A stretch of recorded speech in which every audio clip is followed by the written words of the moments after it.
Facundo Castro, soy el secretario de Abogados del Fuero de esta asociación. Hoy contamos con la presencia de Adrián Bengolea, ya es un conocido de la casa, ya ha estado en otras jornadas junto al doctor Ariel Akinski, así que ahora le voy a ceder la palabra a la doctora Daniela Aleman, pero antes le voy a comentar un poquito que en el chat voy a ir poniendo todas las indicaciones y todas nuestras redes sociales para que nos puedan seguir, como así también los que quieran obtener el certificado de la jornada de hoy, lo van a poder hacer. Voy a dejar también el CBU para que, bueno, hagan ahí una pequeña contribución, ya que con la asociación venimos haciendo todo entre nosotros, y siempre una ayuda de este tipo viene bien. También les vamos avisando que todos los que quieran ir dejando las preguntas pertinentes las pueden hacer en el chat y los moderadores las van a ir levantando. Así que bueno, Daniela, te cedo la palabra. Bueno, Facundo, muchas gracias. Mi nombre es Daniela Aleman, soy secretaria en la Comisión de Consumo de lo que es los Abogados del Fuero, y hoy tengo el gusto de presentarles a Adrián Bengolea. Adrián es director ejecutivo de Usuarios y Consumidores Unidos, lo que es la ONG, y es una de las ONG más grandes dentro de lo que es el país. Alcanza en casi todo lo que es el territorio nacional con las diferentes delegaciones. Además es abogado en el estudio jurídico Bengoleas Lamas, y también CEO en Notificas, que es una aplicación de notificaciones fehacientes a través de lo que es un mail. Además es abogado de la Universidad Nacional de Rosario, especializado en Derecho de Consumo desde hace más de 15 años, y ha participado en múltiples cursos y charlas de posgrado. Así que bueno, Adrián, te damos lo que es la bienvenida. Muchas gracias por tomarte este tiempo y darnos esta charla. No, por favor, Dani, gracias a todos, Martín, Facu, Mariano.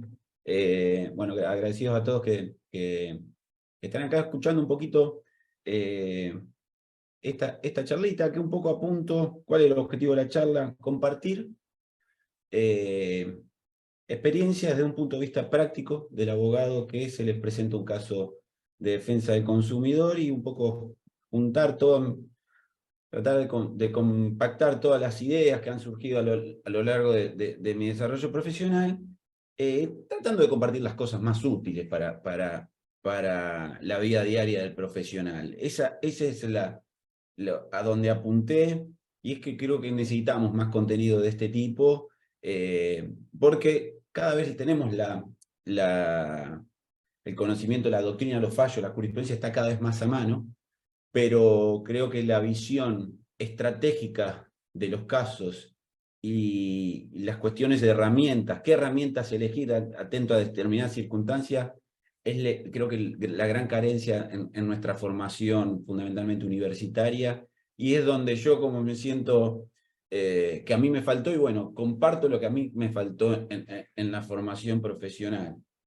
Es esto, la cuestión estratégica del caso, que es la estrategia y la táctica, ¿no? En el fútbol, ¿no? En el básquet, en el deporte. La estrategia es las grandes preguntas, es decir, que nos hacemos frente a un caso.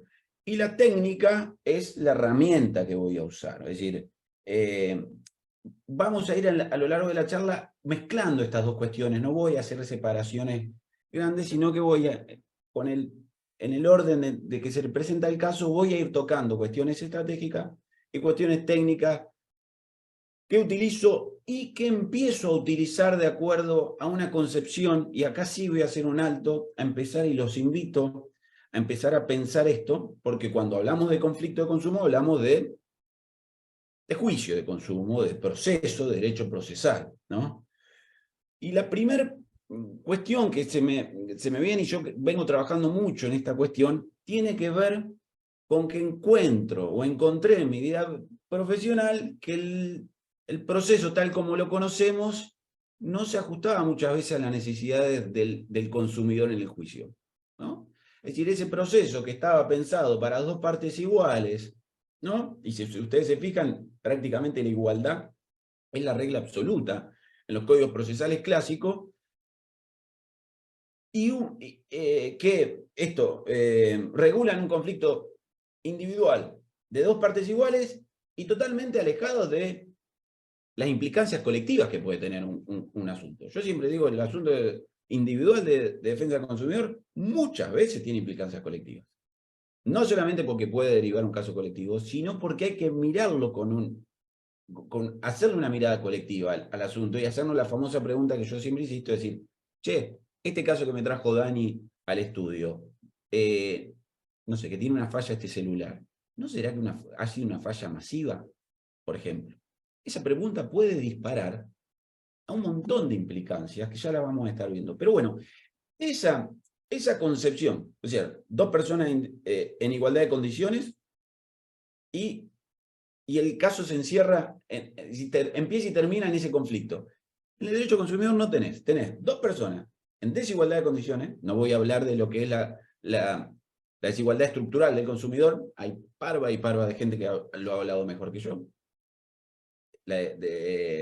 O sea, una empresa y un proveedor que no están en igualdad de condiciones, y con un conflicto que excede muchas veces el interés de las partes. Entonces, ante esta nueva realidad, el proceso no se adapta. No se adapta.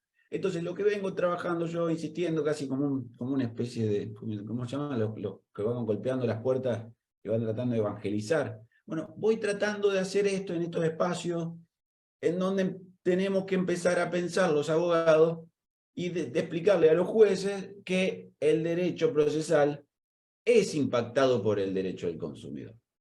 Y debe ser reinterpretado y aún buscando soluciones que no están escritas en los códigos procesales. Es decir, ¿por qué?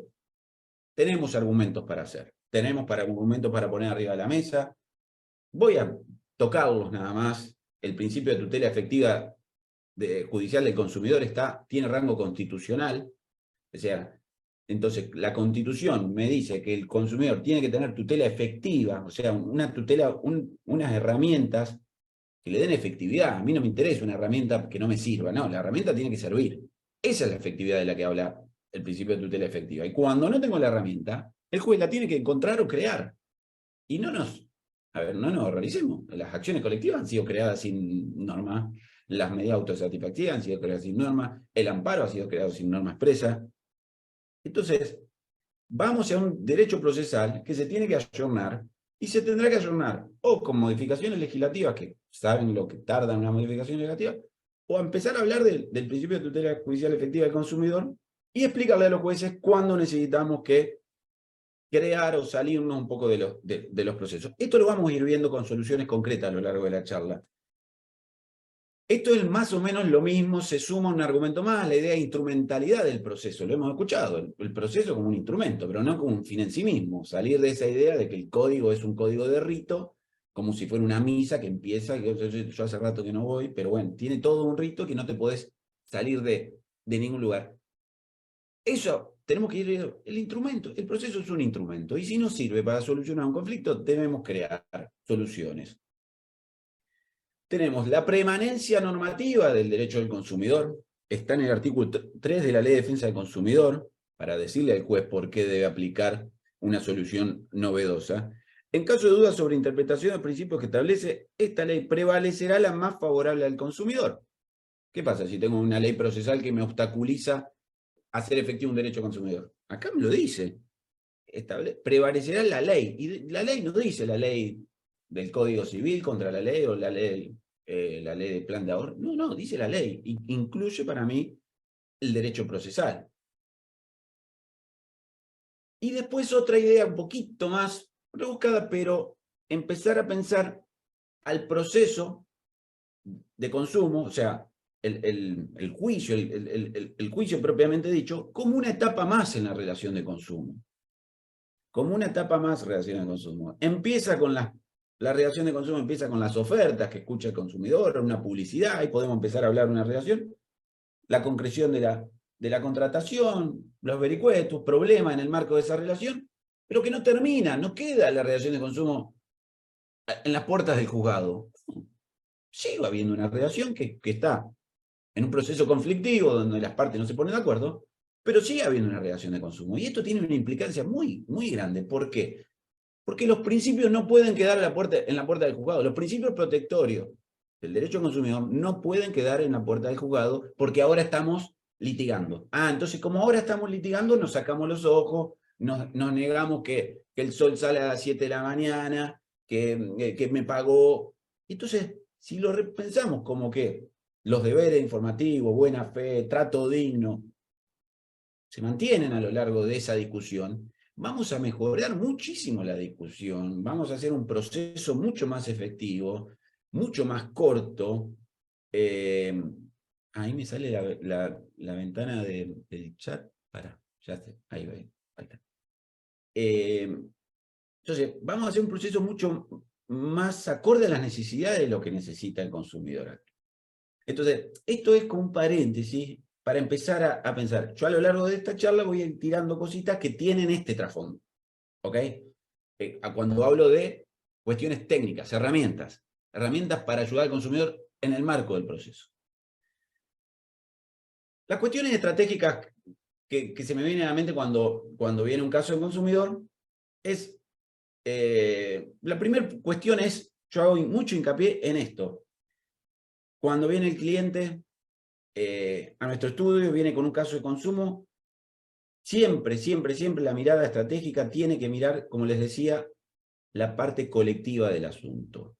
Un abogado que mire un asunto simplemente desde la problemática individual del cliente no va a terminar de captar el fenómeno que se encierra atrás de ese caso. No estoy diciendo que todos y cada uno de los casos en donde haya un conflicto de consumo haya un aspecto individual. No.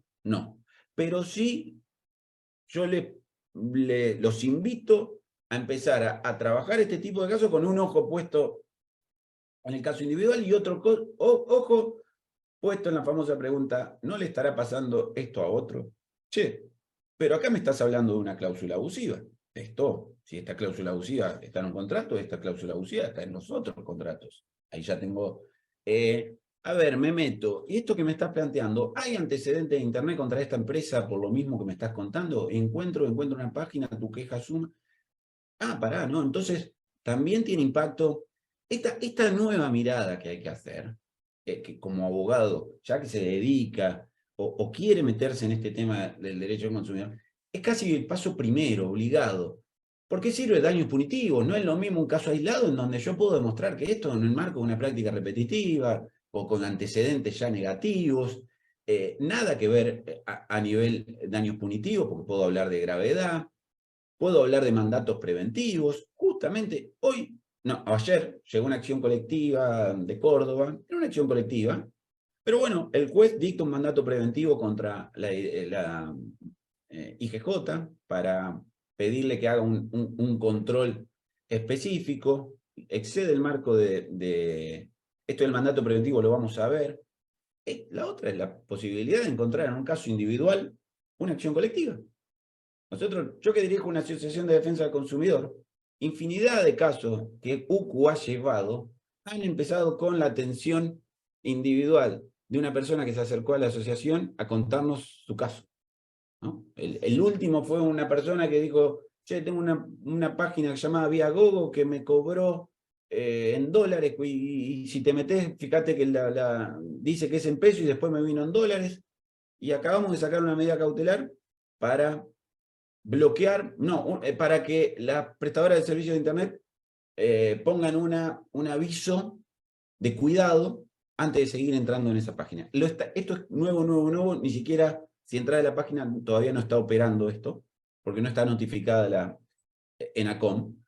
Pero fíjense que de un simple caso puede dar nacimiento a una acción colectiva, iniciada por un afectado, iniciada por un fiscal, por una asociación de defensa del consumidor. Pero bueno, eso también está bueno, porque pareciera que siempre que tenemos el derecho al consumidor como un derecho de baratija, históricamente.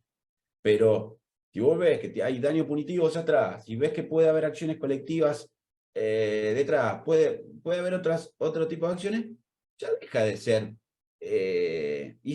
ese derecho que casi de menor, estos son casos todos de dos mangos y no se generan los incentivos para que los abogados trabajen y empujen la materia. Esa es la realidad. Por eso un poco también la idea de este tipo de charlas es, che, vean que se puede trabajar. Obviamente que hay un montón de casos que son de escasa cuantía o de menor cuantía, Pero bueno, eso se puede gestionar con las colaboraciones de las autoridades administrativas de cada ciudad. No hace falta que acompañar a la persona. Es decir, podés indicarle, mirá, este caso podés tramitarlo en la OMIC de tu ciudad, en Defensa del Consumidor Municipal. Eso es pero por ahí te llega un caso, muchas veces hay casos de muy escasa cuantía, pero que iniciar el juicio individual y esperar la definición jurídica de la parte demandada te puede poner ante un caso colectivo. Porque por ahí te puede contestar la empresa, no, bueno, nos equivocamos, perdón, me allano. Y por ahí la empresa te dice, no, lo que vos estás planteando no es así, nosotros tenemos razón. Pará, si vos me decís que esto no es así en este juicio, quiere decir que me lo estás diciendo en todos. Y acá fijaste tu postura jurídica en un caso y ya me la estás definiendo como empresa. No puede haber dos posturas jurídicas de empresa para un caso individual. Entonces, muchas veces nos hemos encontrado con ese tipo de situaciones en donde defienden una irregularidad que por ahí no la tenés tan clara y ya tenés la postura jurídica que te puede dar pie para el inicio de una acción colectiva. O sea, imagínate todas estas cuestiones que son estratégicas cuando pasa el cliente a la puerta de tu estudio. Otra cuestión muy estratégica es la información previa. Y la pregunta es, pensando en este desbalance estructural entre el consumidor y el proveedor, muchas veces nos encontramos con que el consumidor no tiene toda la información para litigar en condiciones de igualdad frente a su proveedor. Esto es algo muy común y algo que yo les planteo como pongan alerta en esta cuestión, porque muchas veces nos hemos encontrado con que después, cuando vemos las contestaciones de demanda de la empresa proveedora, que son especialistas, tienen su equipo de abogados de hace 20, 30 años, las conocen de taquito, las trampitas, la forma de engañar a los jueces, todo. Entonces vos tenés que ir bien armadito. Y muchas veces por ahí, si vas medio desarmado, te encontrás con una respuesta que te puede sorprender y queda incómodo el juicio para todo el camino. Yo, frente a esa situación, dos herramientas que aconsejo. La diligencia preliminar, que generalmente se usaba para saber a quién demandar y si vos querías demandar a una sociedad y a los socios, un pedido informativo. Es decir, pero la diligencia preliminar, ahí, un poquito aplicando todo esto, que el derecho del consumidor impacta en el derecho procesal, empezar a verla en forma más amplia para hacerse de información indispensable en forma previa a la realización de una demanda o para conocer un dato para terminar una demanda. Es decir, hemos encontrado que algunos jueces dicen que no, porque esto es como un adelantamiento de prueba, ¿no? Y otros jueces han sido muy flexibles ante este pedido. Si ustedes leen las diligencias preliminares que están previstas en los códigos procesales, no van a encontrar esto, porque el código de la defensa del consumidor vino después de los códigos procesales. Pero no hay duda que el derecho de información, si lo congenias con una diligencia preliminar y le explicás, señor juez, si yo no conozco este dato, no puedo o estimar el daño. O, por ejemplo, algo muy sencillo, yo tenía que impugnar una liquidación de plan de ahorro y había un rubro que me decía bonificación / diferimiento. ¿Qué era? ¿Bonificación o diferimiento? ¿Y qué explicación? Ninguna. Entonces, ¿yo cómo voy a impugnar un rubro? Bueno, sí, señor juez, si es bonificación está mal por esto, si es diferimiento está mal por esto. O el método del cálculo. ¿Cómo sacaste los intereses por demora en la entrega de la unidad? ¿Cómo lo sacaste? ¿Me está diciendo intereses por demora en la entrega? X plata. Pará, ¿qué tasa? ¿Desde qué punto a qué punto tomaste? Yo quiero controlarlo. Bueno, es decir, eso es información. Es decir, hacer una acción autónoma de derecho a información me parece una pérdida de tiempo, economía procesal, y lo que nosotros buscamos es un juicio rápido en favor del consumidor.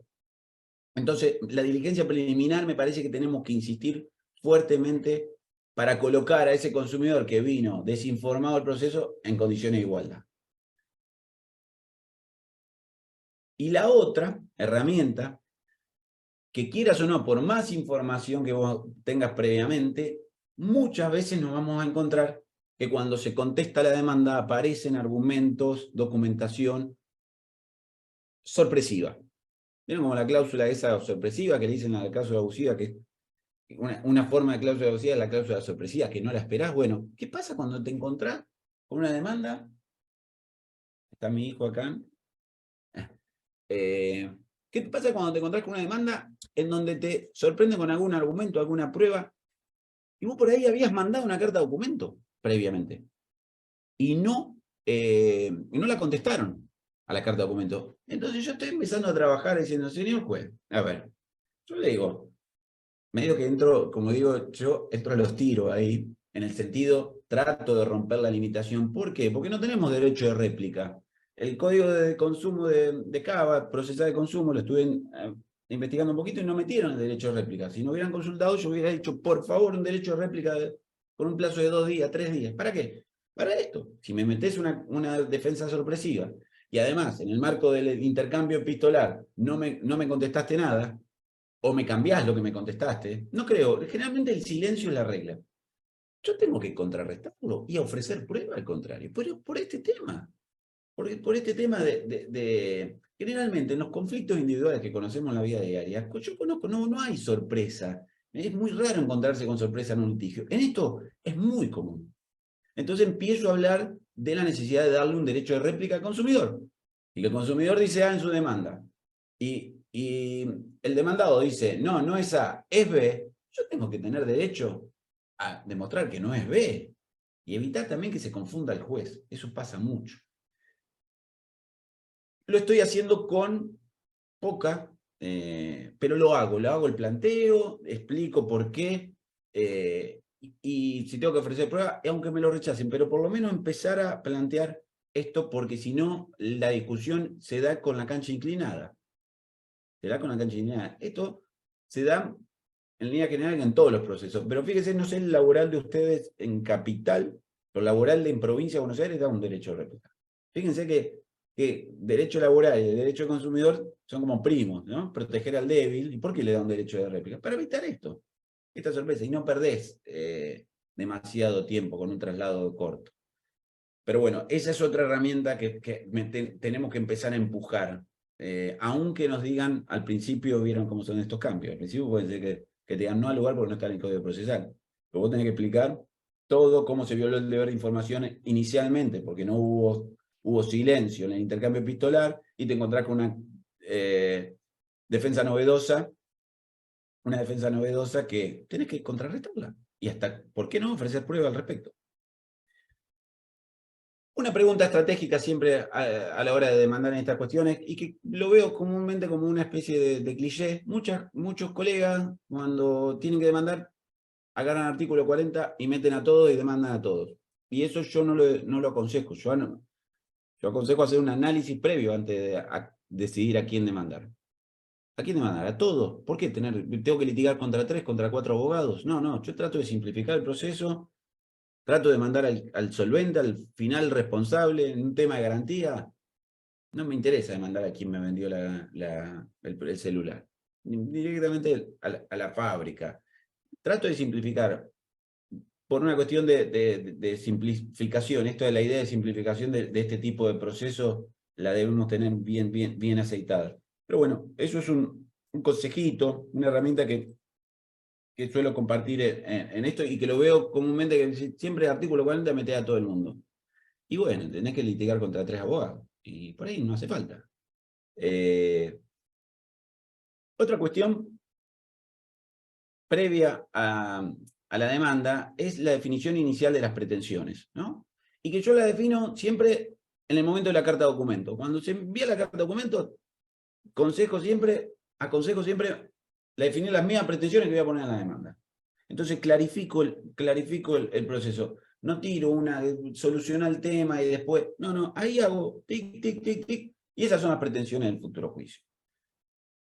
¿Para qué sirve? Para darle claridad a mi futura demanda. Y hay un corte. A partir de la notificación fehaciente, la carta de documento o el mail enviado a través de notificas, hago el chivo, ¿viste? Ya podemos empezar a hablar de un incumplimiento más grave. Es decir, mira, mientras estuvimos, que si no nos mandamos nada, podemos decir que hubo un incumplimiento, pero cuando hablamos después de la carta de documentos, mantuvo la situación de incumplimiento, las puertas del daño punitivo se empiezan a abrir para que el juez diga hubo desconsideración hacia el consumidor. En relación a las definiciones de pretensiones, Mucho cuidado con las obligaciones dinerarias. Lamentablemente hoy es una obviedad decirlo, pero estamos haciendo nuestras demandas en el marco de procesos que con la tasa que nos aplican, es decir, son juicios a pérdida. Va a ganar el consumidor y después va a decirte, che, pero Adrián, pero con esto no compro ni la mitad del producto que buscamos. Entonces, tratar de reforzar y pasar todo lo que pueda, todo lo que sea posible, hacer una pretensión de valor. Hasta, a veces, fíjense lo que estamos llegando a la locura en nuestro país, y nosotros tenemos que proteger los intereses de nuestro cliente. El otro día me decían, mira, pero esto no es de consumo, pero bueno, podría aplicar en otros casos. Tengo que reparar el auto. Mira, ¿podés seguir andando con el auto? Sí, porque me chocaron. Sí, no, seguí andando. ¿Por qué? Porque vos le podés pedir, llegado el momento al juez, le pedís que te reparen el auto tal como está para ponerlo en condiciones, ¿no? Si vos lo pagás y pedís, devolveme el dinero, más intereses, cuando llegue el final del juicio, lamentablemente tenemos 3 o 4 años, se va a encontrar con nada. Entonces tratar de forzar, esto es una locura, pero tratar de forzar nuestras pretensiones y transformarlas en deuda de valor. Tengo una idea, les tiro con respecto a esto. Yo escribí, todavía no lo publiqué, la idea del daño punitivo mínimo. A ver, digo, sí, el daño punitivo está pensado para castigar 2 situaciones, fundamentalmente la grave desconsideración hacia el consumidor o los casos de culpa lucrativa, esto es, el incumplimiento que se torna un negocio para el proveedor, porque especula entre que el juicio, que me va a salir menos de lo que yo voy a pagar. En el marco de la culpa lucrativa, ¿qué pasa? Yo le puedo decir al juez, señor juez, a ver, como mínimo, por eso daño punitivo mínimo, en el daño punitivo, por lo menos como mínimo, como piso de indemnización punitiva, me compensa la pérdida de valor de la deuda. Es decir, no es un tema menor. Yo el otro día estaba haciendo unos agravios de una causa colectiva nuestra, de UCU, contra el Banco de Servicios Financieros, no sé si lo vieron, un daño punitivo de 30 millones acá en San Nicolás, y el cargo que estaba impugnado era de 243 pesos, 242 pesos. Un cargo por otorgamiento de crédito, una comisión por formalización de crédito. Esos bolazos que antes que estábamos tan acostumbrados a verlos. Se decreta ilegal, y claro, pero si se le aplica devolución en el 2012 a hoy, tasa activa, Banco Nación, llegabas a 1.300 pesos. Y después me metí en internet y puse calculadora de inflación. Y la calculadora de inflación me dio que los 242 pesos a hoy, aplicando inflación, me daba 14.000 pesos. O sea, fíjense, aplicando tasa de interés activa Banco Nación una sola vez sin capitalizar, me daba 1.300 contra 14.000. O sea, esos 242 pesos hoy equivalen a 14.000 pesos. Por lo menos compensemos esa pérdida con el daño punitivo mínimo. Me parece que tenemos ahí algo para hacer un planteo. Porque si no, se da el caso de culpa lucrativa. Ganó el incumplidor. En el marco de un proceso inflacionario como está sufriendo nuestro país, hoy, lamentablemente, incumplir es un negocio. Entonces, si el daño punitivo vino a castigar ese tipo de especulaciones, podría perfectamente empezar a plantearse un daño punitivo mínimo. Y vos decís, mínimo, sí, mínimo, de ahí para arriba. Después podemos, pero no puede ser menos que eso, porque si no ganó el proveedor. Después lo puedo compartir el trabajo, no lo publiqué todavía, no sé si era una pavada, pero me parece que tiene algo de sentido esto, tiene algo de sentido y en el marco de este tipo de proceso inflacionario que espero que frene en nuestro país, porque nuestros clientes se empobrecen, nosotros nos empobrecemos, porque nuestros juicios día a día valen menos. Siempre plantear los daños punitivos como en canastas básicas, y les tiro una idea, y atento a las nuevas sentencias que salgan hoy, entiendo que las nuevas sentencias deberían salir estimados los daños punitivos en canastas básicas que se calcularán al momento del pago, ¿no? ¿Por qué? Porque históricamente estaban los jueces fijando los daños punitivos en términos nominales, en monto 30.000, 300.000, 500.000 pesos, 1.000.000 de pesos, pero como le aplican la naturaleza de las cláusulas penales, de la naturaleza penal, como es una sanción, hasta que no está firme no corren intereses. Y yo me pregunto, ¿y si el caso va a la corte y estás 2, 3 años para resolverse y te pusieron 500.000 pesos en 3 años? ¿Cuánto vas a comprar con esos 500.000 pesos? O sea, mucho cuidado hoy con una sentencia.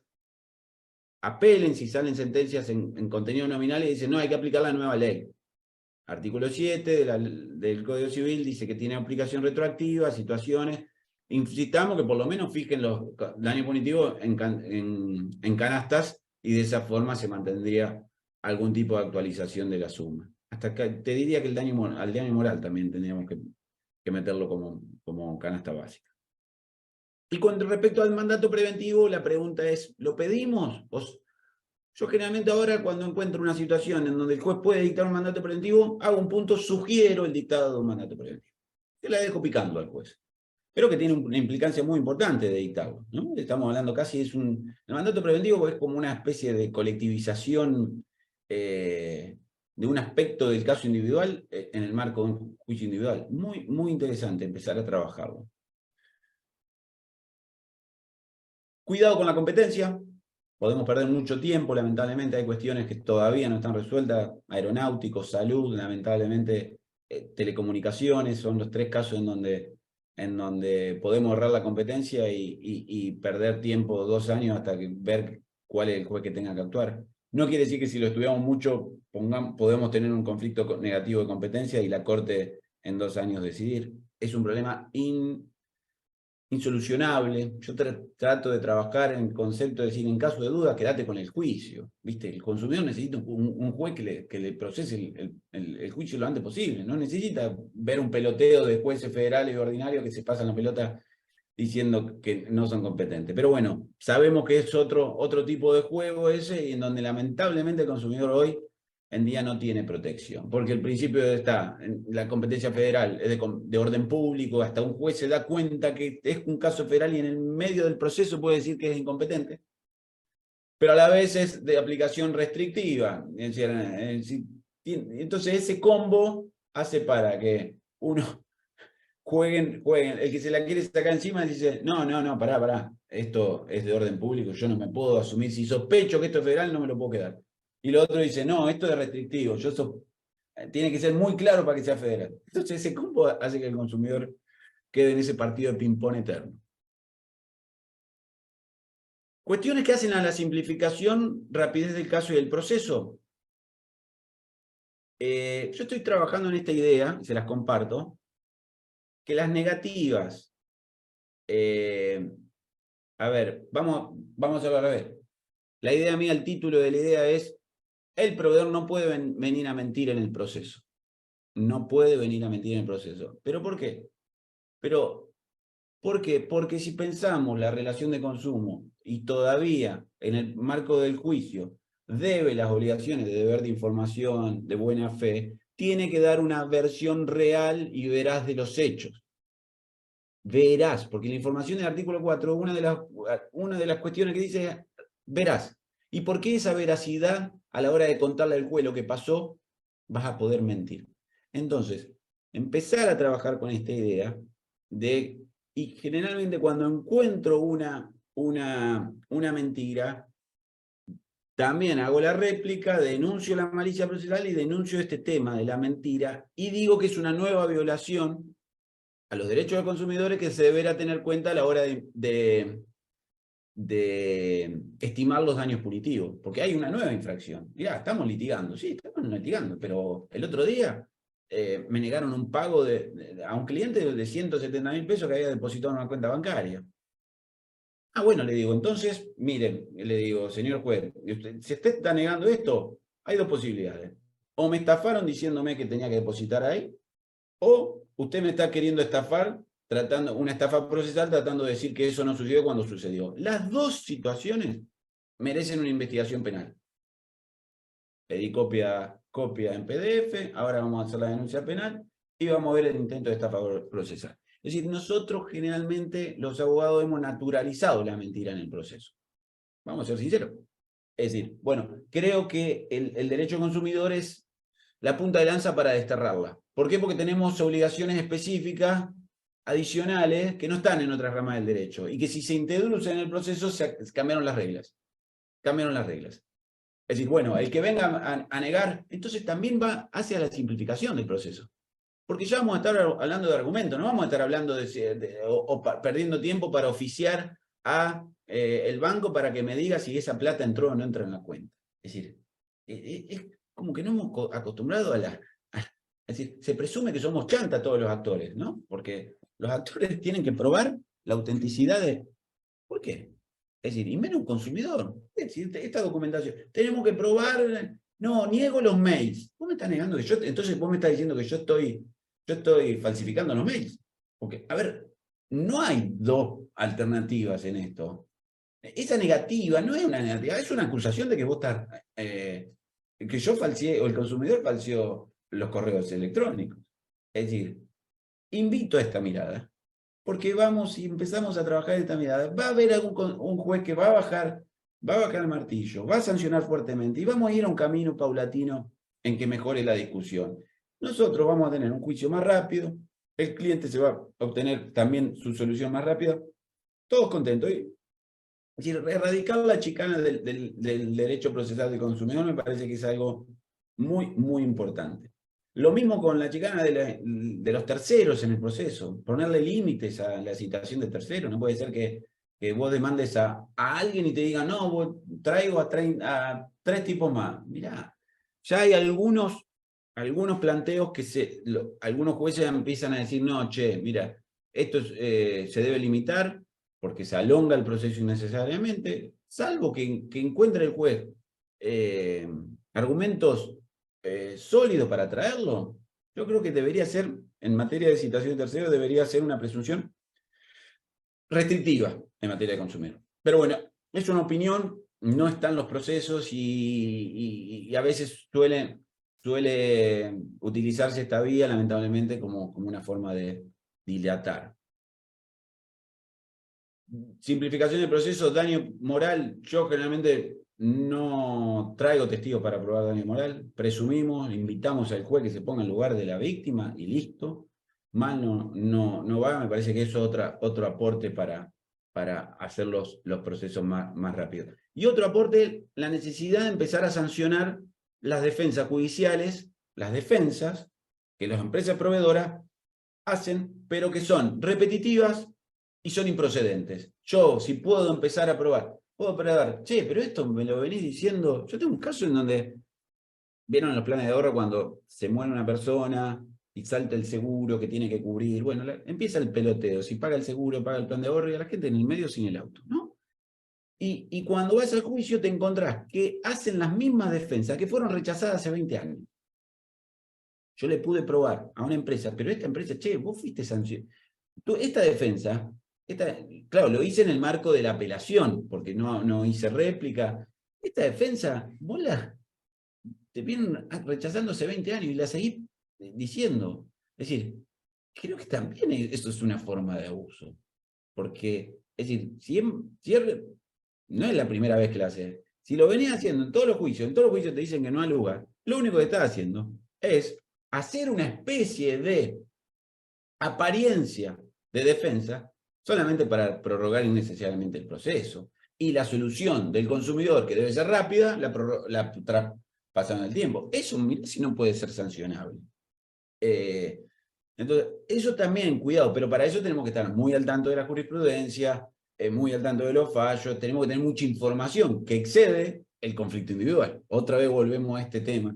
Eso es por ahí una de las dificultades de defensa del consumidor, la información de los abogados. Nosotros ahora con UCU estamos haciendo un observatorio de fallos de consumo, en donde todos los abogados del país puedan subir todos los fallos que vayan saliendo y tener una base de datos pública gratuita. Por ahí en 2 meses la tenemos desarrollada. Eso sería un insumo muy importante para esto. Es decir, para saber, para tener cada vez más información, porque viste, te llegan los fallos por WhatsApp y sí, los guardás y después no los encontrás más. Esto sería una forma de organizar bien una base de datos en donde ya sabemos qué dice la empresa, que ya les dijeron que no, ya la sancionaron antes. Me parece que sería un insumo muy importante para el trabajo profesional. Sobre la prueba del caso, es decir, cómo probar, hago mucho hincapié muchas veces en el silencio. la carta documento y el silencio. También, fíjense que el silencio no tiene efectos jurídicos, salvo cuando la otra parte tiene obligación de despedirse. Bueno, la obligación de despedirse es el artículo 4 de la Ley de Defensa del Consumidor. La obligación de despedirse sale del derecho a información. Si no te despediste, se presume que las cosas que pusimos, las circunstancias que pusimos en la carta de documento, esas presunciones muchas veces no es que terminan de hacerte ganar el juicio, pero es la suma de las pruebas que terminan por definir al juez para un lado. ¿Está? Muchas veces, y además te dice el silencio. Y el silencio, como una forma de reforzar argumentativamente las sentencias. La prueba de las prácticas abusivas y repetitivas,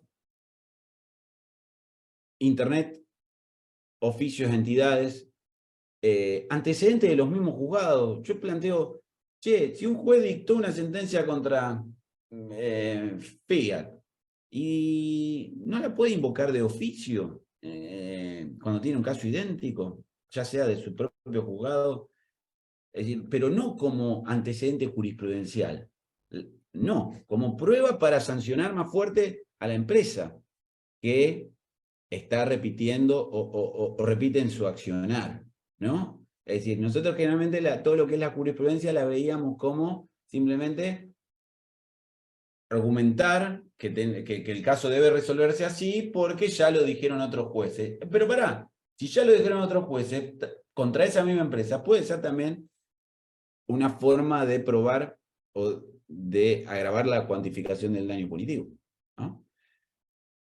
Internet, yo creo que Internet es el caso público, es muy difícil a veces ofrecer las páginas de Internet.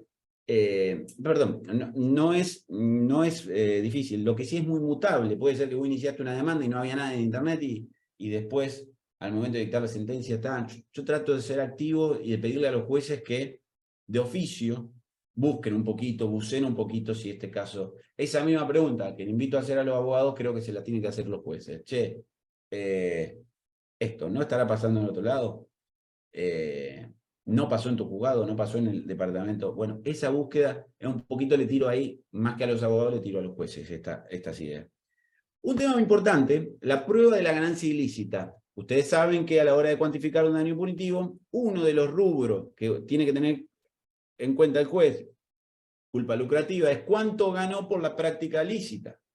¿Cuánto se llevó la empresa por cobrar este cargo de 2.42? Bueno, se llevó X millones de pesos. Bueno, el daño punitivo tiene que apuntar a romper esa ecuación. Pero ¿qué pasa? Tenemos un obstáculo procesal. Si ustedes van al artículo 180 del Código Nuevo de Relaciones de Consumo de Cava, copió y pegó lo que dicen los códigos procesales de hace 50 años. Prueba, va el perito, vos le pedís que cuantifique todo lo que cobró por este cargo durante 5 años contestado del perito, y el perito se da vuelta y le informa al juez. Consultado que fuera, no me exhibieron ninguna información.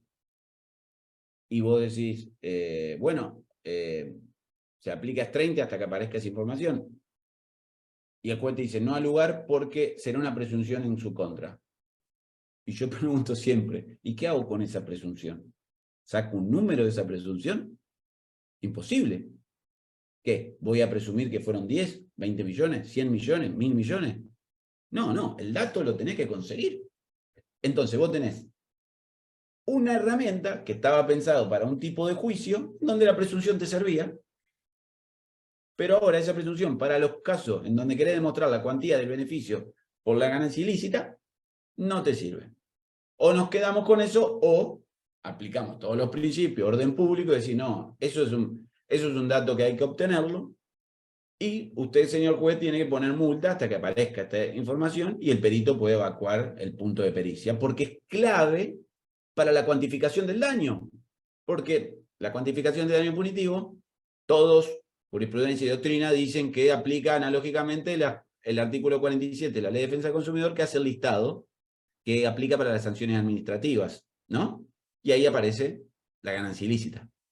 Entonces, ¿cómo tengo la ganancia ilícita si no tengo las herramientas procesales para llegar a ese número?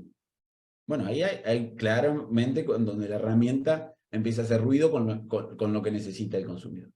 Así que bueno, a insistir Santa Fe es la única ciudad que lo tiene, porque dice que en casos de orden público el juez puede incoar con sanciones combinatorias que aparezca esa documentación. En cuestión de orden público, bueno, aplicaría perfectamente la defensa del consumidor. Pero los otros códigos procesales no se han ayornado y estamos con este problema, que no es un tema menor, porque hace la cuantificación del daño punitivo. ¿Cómo vamos? 50 minutos. 3 cositas más.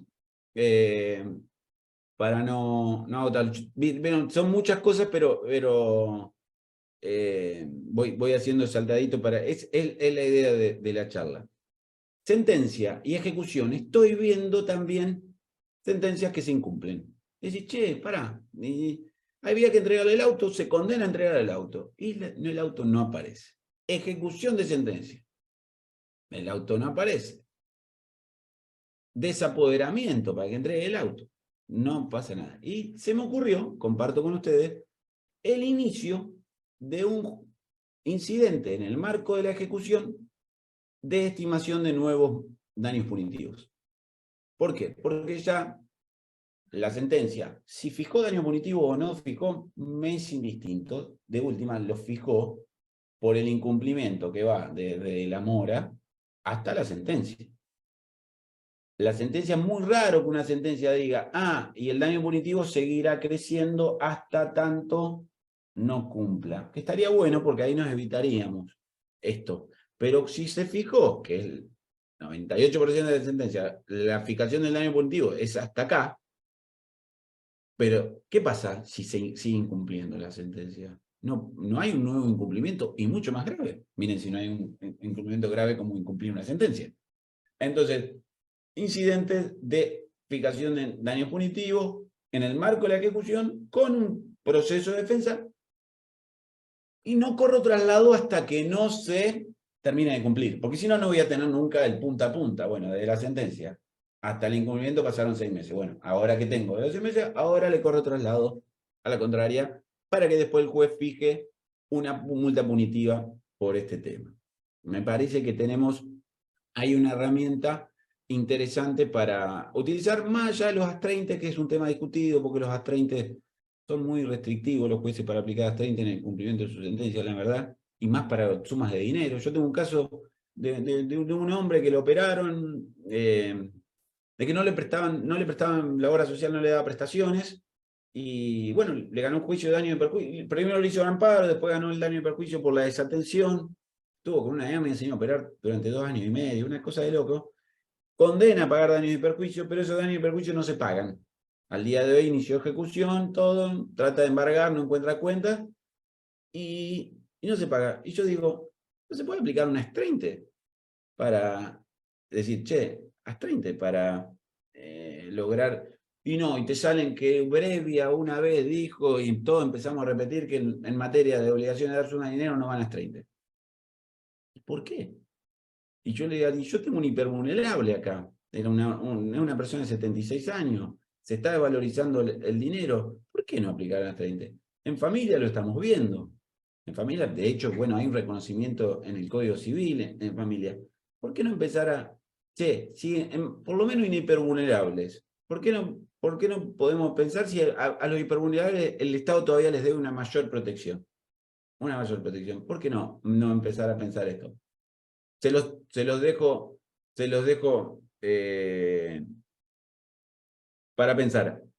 Y por último, les dejo, yo creo que del código de Cava, el código de Cava, lo más interesante me parece que tiene es el artículo 1, que un poco engloba y hay mucho para hacer ahí con los principios. Vieron que por ahí no le damos bola a los principios, pero hoy el derecho pasa por los principios. Los principios, y después las reglas se tienen que acomodar a los principios. Antes era al revés, las reglas estaban antes de los principios. Hay muchos principios ahí en donde todas estas cuestiones que fuimos charlando un poco sin decirlo tan expresamente se empiezan entonces a plasmar. Y ahora lo plasma el Código Procesal. Entonces toda interpretación que hagamos del Código Procesal a través de estos principios, todas estas cuestiones que he compartido con ustedes pueden tener lugar para que empiecen a prosperar con mayor flexibilidad. Ahora, han jurado los nuevos jueces en Capital, así que con más razón. Antes teníamos jueces que por ahí no estaban chipeados con el tema del derecho del consumidor, y me parece que hay que hacer mucho hincapié en eso a la hora de hacer este tipo de planteos un poco originales que les fui compartiendo a lo largo de esta charla. Así que bueno, un poquito de vuelo de pájaro, no más que 50 minutitos para no cansar, a disposición para las preguntas, dudas, lo que necesiten. La verdad, Adrián, felicitaciones. Cuando hablamos sobre hacer esta charla, hay algo que me parecía que iba a impactar y que iba a ser súper útil, y son las ideas disruptivas que tenés. A mí, el tema del derecho de réplica que vos hablás, me parece algo absolutamente necesario en los procesos donde los consumidores son parte. No sé si tuviste la oportunidad de algún rechazo, digamos, fundado.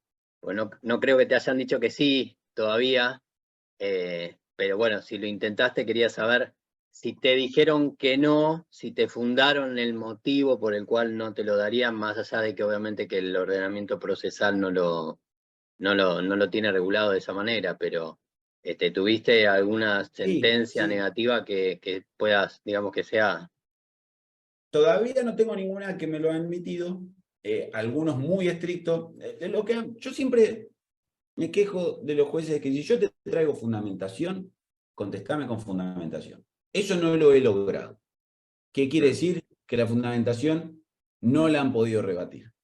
Se escudan en el que el proceso no dice eso y no el lugar. Pero perdón, si yo te hago esta fundamentación, es para justamente para eludir la aplicación, y te estoy hablando de principios constitucionales en juego. O sea que primero, en ese sentido, hemos perdido, pero he recibido rechazo, pero veo que no se contraargumentan. Y después he visto que algunos ordenan el desglose y otros dicen no al lugar y qué sé yo, y queda ahí. Ya que vos dejes la contraargumentación, por ahí no vas a poder ofrecer prueba, la contraargumentación plasmada en el expediente ya es algo valioso, porque he visto infinidad de veces de contestaciones de demanda que están preparadas para confundir al juez, y la cantidad de veces que los jueces terminan comprando la versión o algún argumento y no termina saliendo la sentencia bien y tenés que hacer un esfuerzo en la apelación. A mí siempre me gusta que el juez de la primera instancia tenga bien la discusión hecha, y a veces nos encontramos que este proceso no permite ese diálogo entre las partes bien abierto, con todas las cartas puestas arriba de la mesa, que eso sería ideal y bajaría muchísimo el margen de error de los jueces. Es decir, la limitación del diálogo procesal termina aumentando el riesgo de sentencias erróneas, incorrectas. Entonces vos tenés que decir, che, te equivocaste por esto, y hacer un trabajo en la apelación. Que de haber tenido todo el elemento, la discusión, todo en primera instancia y la prueba bien hecha, estoy seguro que no se equivocaría. Pero bueno, esa es mi experiencia. La otra es la malicia. La malicia no te la pueden negar. La malicia, como es una denuncia de malicia, por ejemplo, si me negás un pago, ahí sí, esa nunca se recibió rechazo, y no deja de ser algo interesante. No nos tenemos que quedar callados ahí. Si nosotros planteamos la malicia, hay una forma de eso, de dejarlo hasta podría haber algún tipo de incidente, le pueden correr traslado, y ahí empiezan, no, bueno, qué sé yo, pero no es esa sería otra forma de meter una réplica. Y la otra forma de meter una réplica de esto entre nosotros, muchas veces las cautelares. A ver, las cautelares, vos las podés meter en cualquier momento. Desde el punto de vista estratégico, siempre hablando de la estrategia, es decir, vos tenés A, te dijeron B, y como B no lo podés contrarrevertir por una réplica, planteás una cautelar y haces referencia al que no era B por esto, hablás de la verosimilitud del derecho y en el marco de la verosimilitud del derecho le pegás al argumento, a la defensa B que no pudiste rebatir con la réplica. La verdad son ideas que van saliendo de la práctica, pero son valiosas, y más si tenés la necesidad del dictado de una cautelar. No hay forma que por lo menos que te digan no al lugar a la cautelar, no importa, ya está. Ahí quedó ese contraargumento. Tenemos que apelar a estas cuestiones porque los códigos procesales están mal hechos, lamentablemente. ¿Qué querés que te diga? Es así, Marlon. Está bien, está muy bien. ¿Hay alguna pregunta, Dani? Yo no estaba mirando. Y hay, Hay muchos agradecimientos. agradecimientos un montón, y Lorena Romero pregunta respecto de los créditos UVA personales, que hoy los bancos son usureros. Tengo un caso que se incumple el acuerdo al tomar el crédito. ¿Lo debería encarar por la ley del consumidor? Incumple, ¿cómo? Incumple. O si no, El que le damos- acuerdo, sí, a ver, para que le voy a preguntar si lo quiere explicar Romero. Dame un segundito. Romero. Lorena, si querés desmuteate y hacer la pregunta, que por ahí yo no la leí bien. ¿Estás, Lorena? Estoy. Ahí está. Estoy. Este es un caso mío, muy personal, que saqué un crédito UVA personal en el 2017, y cuando uno suscribe el formulario para sacar ese crédito, hay una cláusula que dice habla del derecho de información en caso de que se modifique alguna de las cláusulas. En pandemia hubo una resolución del BCRA en donde dice de que se modificaban el tema de todo lo que era el crédito en sí. Con lo cual, a mí me prestaron 300 y estoy pagando 1,5 millones, y aparte me adicionaron un año más. Entonces digo, ¿qué presento? ¿Una medida cautelar? ¿Por qué lado voy? Porque en realidad, o sea, me parece, si hubiese ido a un usurero, creo que hubiese ganado plata, porque ya lo hubiese terminado de pagar. Entonces es como que esa situación, no sé en realidad, porque soy novata en esto, pero me Bien. encantó la exposición suya, doctor. Sí, lo mío no. En el tema UVA, viste, con esas cosas de la vida que le escapé, viste, no me puse jamás a meterme de fondo al tema. Estábamos en el medio del tema planes de ahorro metido hasta acá. Y, por ejemplo, yo dirijo una organización de defensa del consumidor y lo maneja Mariela, por ejemplo, el tema UVA. Entonces, el tema de fondo no lo manejo tanto. Lo que sí, la vía procesal, no tengo duda que es una acción con una cautelar. Pero el tema de fondo, la discusión de si es ilegal la intromisión del Banco Central, este cambio de condiciones aparentemente que vos me decís, el tema de UVA es un problemón, hay algunos fallos favorables, pero bueno, tienen más posibilidades de que salgan que los temas de planes de ahorro, porque el plan de ahorro, lo que uno pagás vos, lo tiene que pagar el otro, tiene un sistema más, pero en el caso que es más mano a mano entre el banco y el consumidor, hay argumentos ¿cómo se llaman? Para sostener la teoría de la imprevisión y otras cuestiones, y lo he visto, pero nunca me metí a estudiarlo de fondo, te pido disculpas. No, por favor, doctor, le agradezco todo lo que transmitió. Hay otra pregunta que dice: les consulto si tienen antecedentes de la empresa Empretienda SAS por delitos de estafa, ya que no verifica la titularidad de los usuarios. Me llegaron 3 casos de este tipo, entiendo que puede tener alguna mirada colectiva al reclamo. Mira, durante pandemia vimos mucho de este tipo de estafa en donde una persona, es decir, el delincuente se hace pasar por Daniela, que Daniela pide a una empresa que le depositen su CBU. Y después el delincuente habla con Daniela y por un engaño le hace esa plata que sacó, se la tira a su patrimonio. No he escuchado de esta estafa puntual.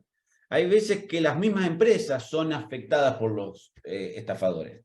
Quizás sí se le podría pedir a las empresas que tomen más recaudos a la hora de identificar la identidad de quien te pide el crédito, porque después es como la puerta para que después se termine de desarrollar la estafa. Es como la primer parte de la estafa, pero después, bueno, hay que estafar a la persona que le entró el dinero y que no lo había pedido. Eso sí, yo creo que se puede trabajar en clave colectiva, también se podría trabajar en el marco, y esto del mandato preventivo. Es decir, están en el Código Civil la posibilidad de mandato preventivo, y me parece que nosotros tenemos que empezar a decir, cuando vemos una práctica, y hay muchísimo, es decir, por ejemplo, vos tenés ese caso, le planteás al juez, le decís, señor juez, yo fui víctima de una estafa, ¿entendés? Y la estafa se produjo uno de los puntos es porque la empresa demandada no hace la verificación de identidad en forma correcta. Esa es la puerta para el engaño y solicito que en el marco de un mandato preventivo les sugiero que al momento de condenar, además de devolverme el dinero, daño y perjuicio punitivo, le ordene un mandato preventivo. Yo lo planteo como sugerencia. Imagínate que si sale ese mandato preventivo, hasta tiene una solución colectiva. O sea, mirá qué interesante. Porque a veces todo lo que es solución colectiva lo pensamos como que tiene que ser una acción colectiva. Y no, y el mandato colectivo es como que ahí se mezcla lo individual con lo colectivo y estamos dando un aporte genial a la comunidad desde un caso individual. Yo lo planteo siempre en modo sugerencia, con las cláusulas abusivas, publicidad engañosa.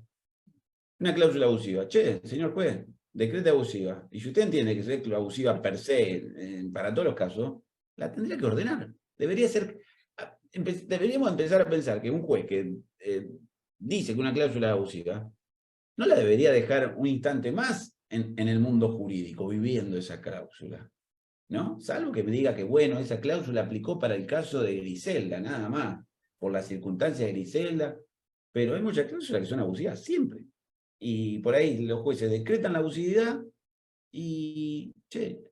pero ¿por qué no la ordenás que la borren de sus contratos y que en 10 días te aparezca el nuevo contrato y te lo presenten? Y vos chequeás, listo, ya está, ahora se acabó el conflicto. Le pagan a la afectada y además suprimimos el caso. Hicimos un bien para la comunidad.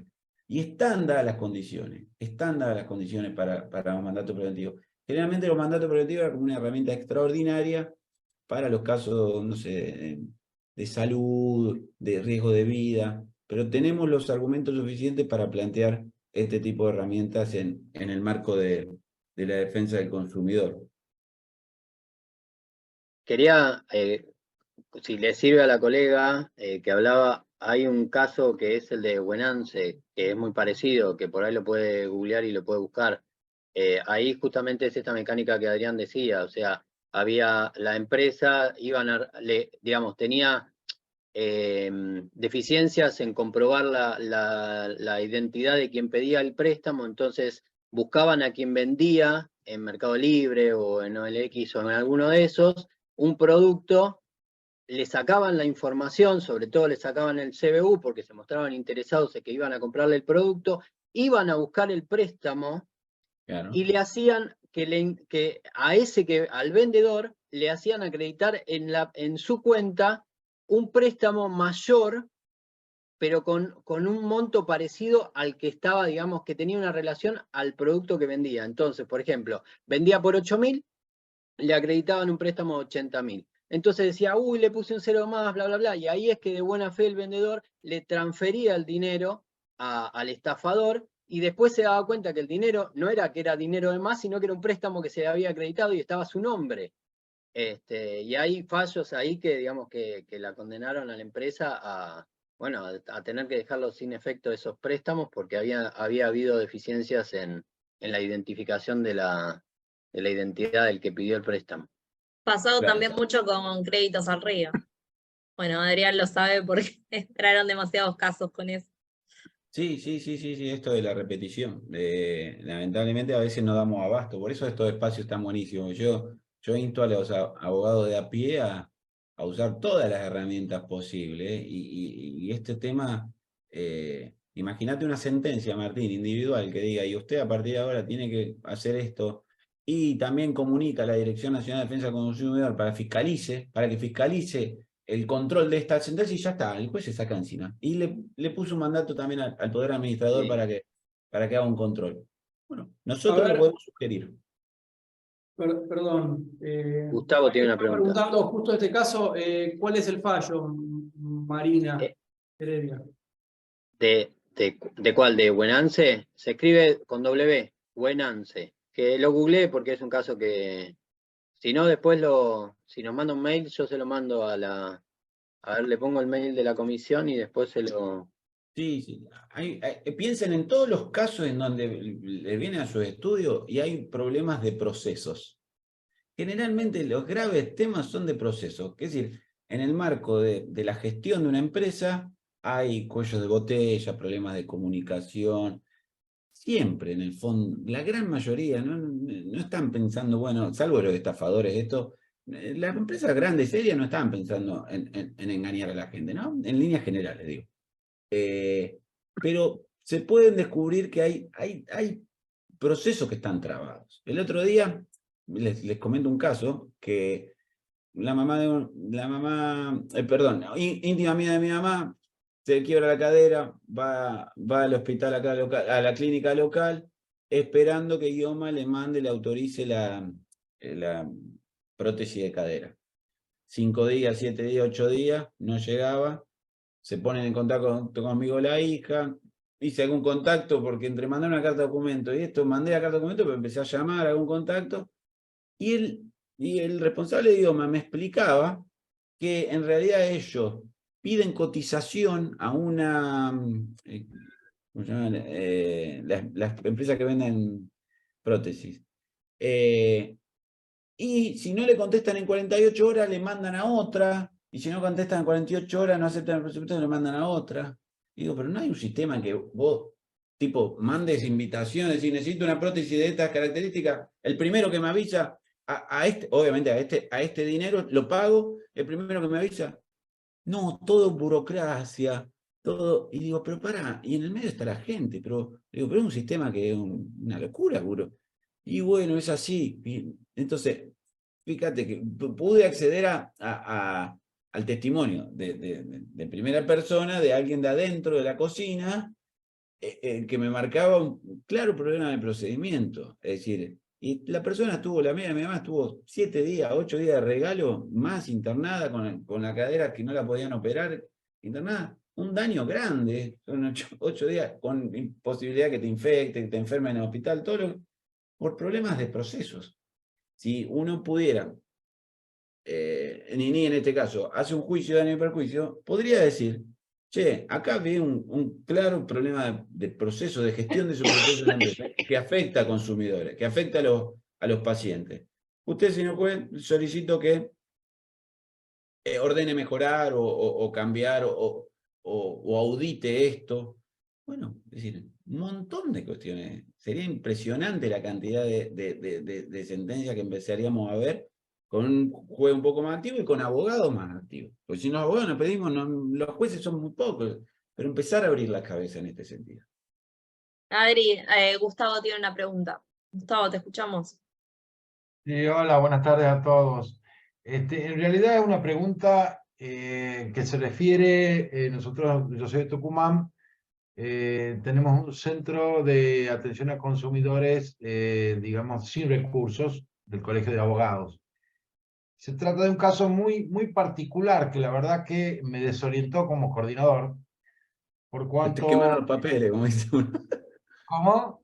Se te quemaron los papeles, ¿ves? Se queman los Sí, papeles. sí, se me incendió el rancho, digamos,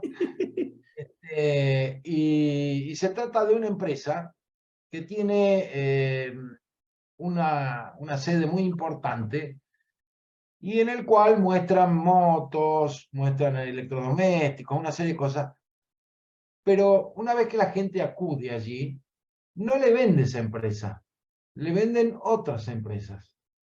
Entonces, teníamos el caso de una persona que había comprado en cuota una moto, que había acudido a un local comercial muy importante, pero que en realidad el vendedor no era el del nombre del local comercial, sino una persona inclusive que le daba recibos y demás sin cuenta y sin dirección.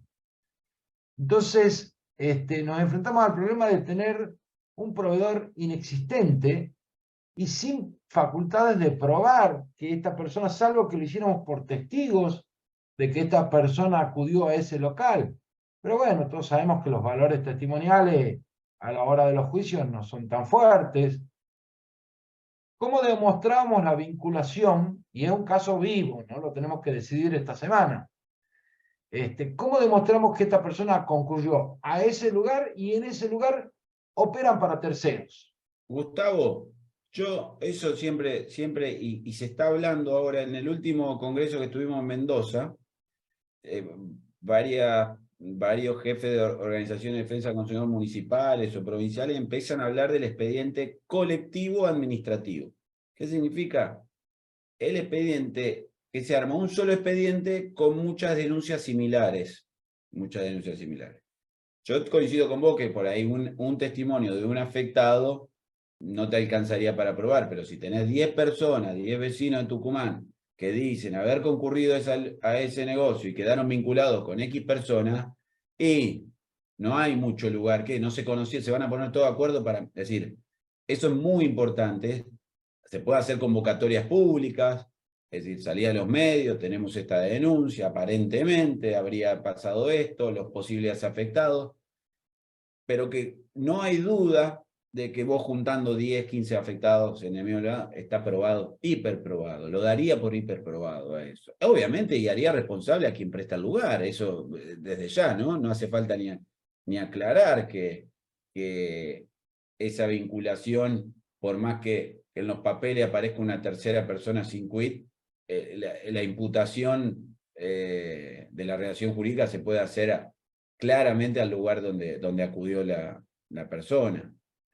No sé bien en el fondo qué esquivan responsabilidades, cumplen, incumplen, no sé cuáles son el trasfondo, es decir, pero desde el punto de vista formal y de prueba no tengo inconveniente en afirmarte, no tengo duda en afirmarte que lo podés probar si varias personas dicen lo mismo. Por eso la importancia de los organismos de defensa del consumidor, la Asociación de Defensa del Consumidor, que van nucleando información. A veces uno como abogado en forma aislada no tiene toda esta cantidad de información. Te cae, imagínense, a Marina le cae, está en Tucumán y le cae un afectado. Y Marina lo que tendría que hacer, lo primero que tendría que hacer, ir a la Oficina de Defensa del Consumidor Municipal y preguntar, che, ¿tenés más afectados de esto? Meterse en internet, viste, la información de lo que está pasando en la calle en este tipo de asuntos es importantísimo, importantísimo. Por eso la necesidad de que tengan una web, compartan.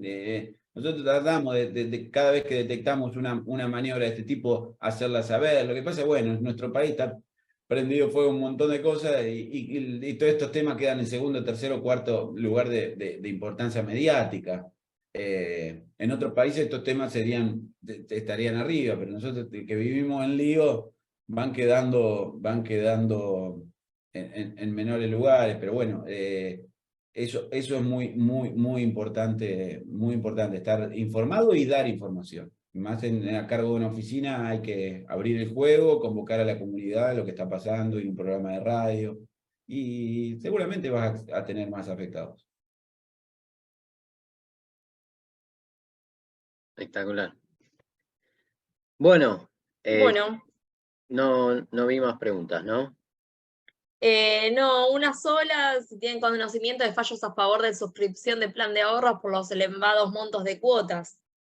Sí, eso. Salió uno ayer, colectivo de Córdoba, pero individuales hay algunos en Rosario que no están firmes. Todavía no. Algo firme no, y no sé si vamos a tener firme. El caso Agüero, viste que lo compartimos, Dani, en el grupo. Agüero era, ¿no? Un caso colectivo de Córdoba. Muy interesante el fallo del juez de Córdoba, muy interesante, para ver, pero obviamente es juez de primera instancia, eso va a ser apelado. Aplicó directamente tasa de inflación al precio. Y puede ser más menos, puede ser que pague más menos el consumidor, yo creo que no puede pagar más que lo que dice el plan, sin menos, pero le aplicó a todos los consumidores de Córdoba, domiciliados en Córdoba, que paguen ajustado de inflación.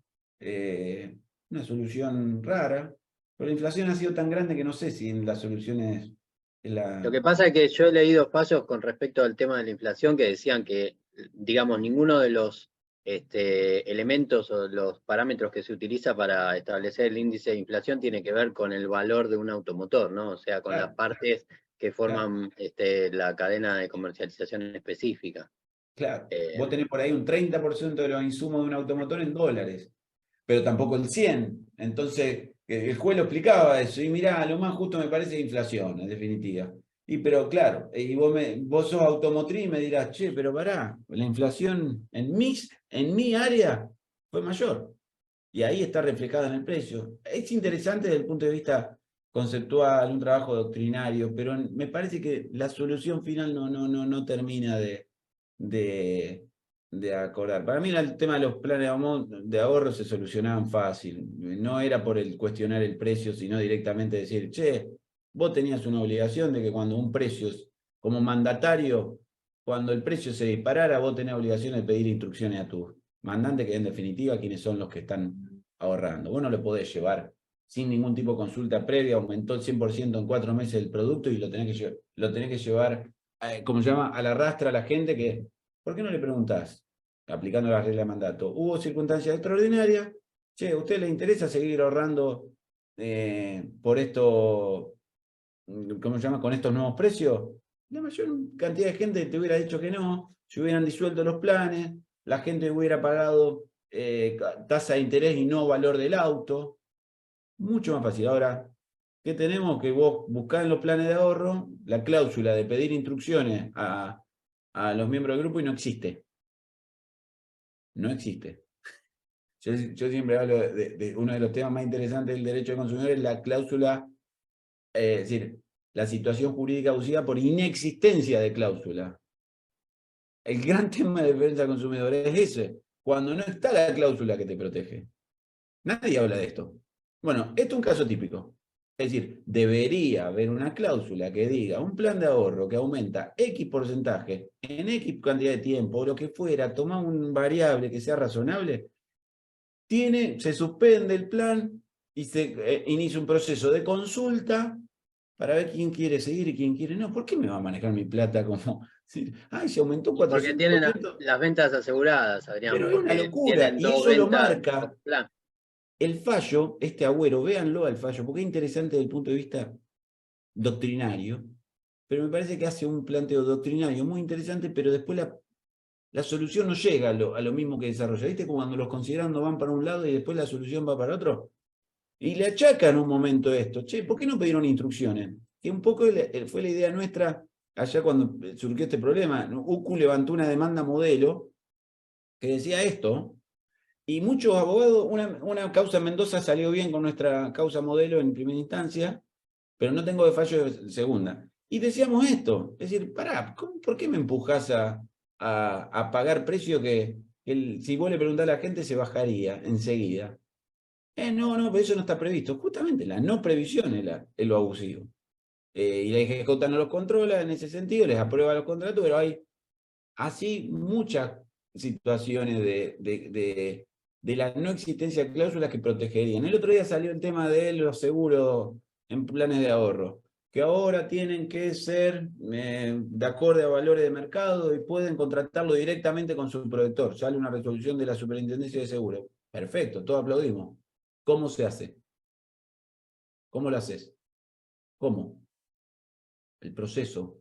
¿Y dónde está? No está. Entonces, el derecho, sí, nos llenan de derecho, pero el proceso, es decir, tendrían que haber dicho, la normativa tendría que haber dicho, porque los contratos no se iban a adaptar tan rápido, pero los contratos ya se deberían estar adaptando. Si usted quiere hacer uso de este derecho, tiene que mandar un mail acá, hacer esto, deje de pagar. Si no me decía el derecho, me invitás al conflicto nomás. Tengo que ir a un abogado, con lo que implica y todo.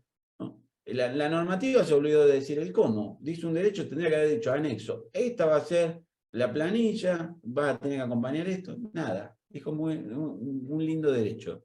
¿Viste? Hay muchas de esas cuestiones que podrían ser solucionadas en el marco de las cláusulas del contrato. Pero claro, no tienen interés los proveedores de establecer cláusulas para establecer procesos para que el consumidor ejerza sus propios derechos. Y lo dejan en una nebulosa y después vienen los problemas.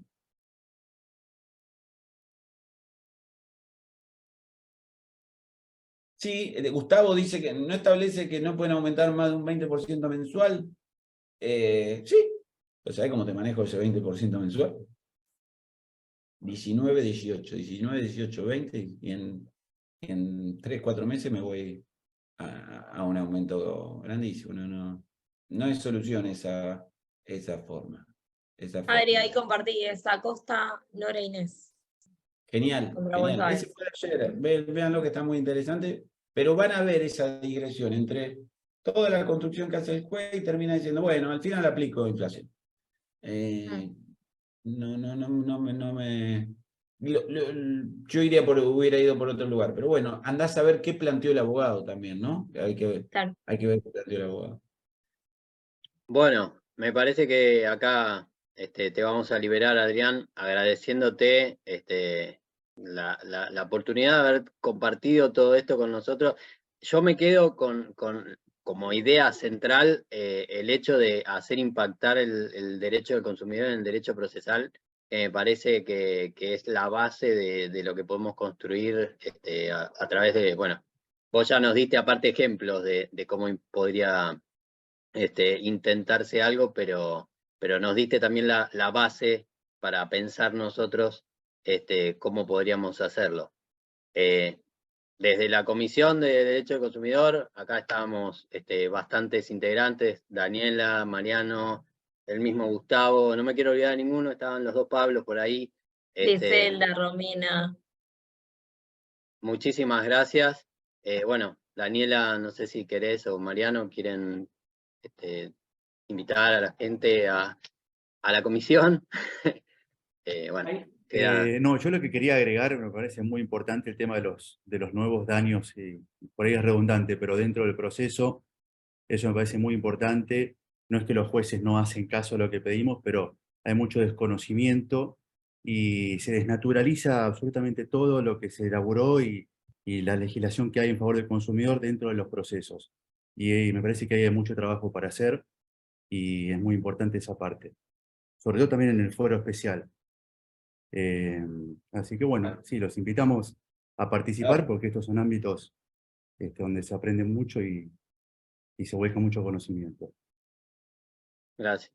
Sí, muchísimas gracias, Adrián. Yo también me quedo con uno de los que es los principales temas que tenemos hoy por hoy, que es el tema de actualizarlo, son las deudas, practicarlo como lo que es una deuda de valor, también justamente lo que vos dijiste de plasmarlo, la actualización por inflación, por lo menos como lo que es con daño punitivo, me parece que son cosas muy útiles y prácticas que se pueden empezar a plantear en lo que son las demandas, que normalmente no se plantean, pero bueno, hay que adaptarnos a lo que son las nuevas circunstancias del país y es algo que se va a seguir viendo.